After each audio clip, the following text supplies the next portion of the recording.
It's 7:23 and football is in full swing. That means your fantasy football team better be ready to go. Jeff Coruccini, our resident experts here to make sure our team is the best it can possibly be. Yeah. Jeff, thanks for being in. How things going so far this Busy. season? Been up since 3 o'clock this morning answering questions. It's week 2 of the NFL, and we are in full swing, Brian. And again, we've got some tips on quarterbacks. You and I talked about it last week.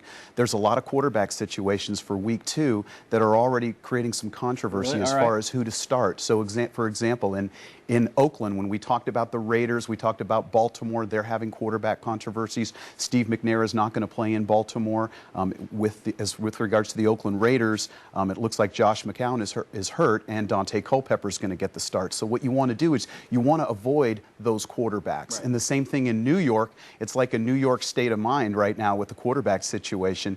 With the Jets, Chad Pennington is a little dinged up. They're going to go with a rookie, Kellen Clemens, and this may be the end of the Pennington era in New York. And as far as the Giants, Eli Manning got banged up last week, so he's a game-time decision, and again, you kind of want to stay away from those players. So if you play fantasy football and you start people who don't end up playing, can that really hurt your score? Absolutely, because you end up not getting any points. So that's why right now, on Saturdays and Sundays, people are feverishly looking at the injury report. Are my players going to start or not? And that's one of the things, like we talked about last week, how important it is to pay attention to the injury report. That's why you come in on Sunday morning to help us out. Got it. Talk to us about Larry Fitzgerald. Yeah, Larry Fitzgerald. This is the Cardinal player that we wanted to feature this week. We were going to talk about him last week, but the 49ers shut him down. We think he's going to be a fantastic fantasy play this season.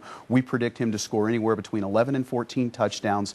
Don't look at what happened last week. We think he's going to have a great week this week against the Seattle Seahawks. So that's somebody, if you're a Cardinal fan, you want to watch. And if you play fantasy football, you want to start him this week. Can you give me the secrets behind the scene? How do you figure someone like that who was shut down by the Niners is going to do well the rest of the season? It's the law of averages in fantasy football. The good players are going to have good games, and bad games, they're going to have more good games than they do bad games, as opposed to the one-hit wonders that we talked about last week. Very good. Now, exciting part about today, you're going to take some phone calls from people. Looking forward to it. So if you have any questions about your fantasy football team, how to stack it up just right before the game starts today, call this guy here. He knows what he's talking about.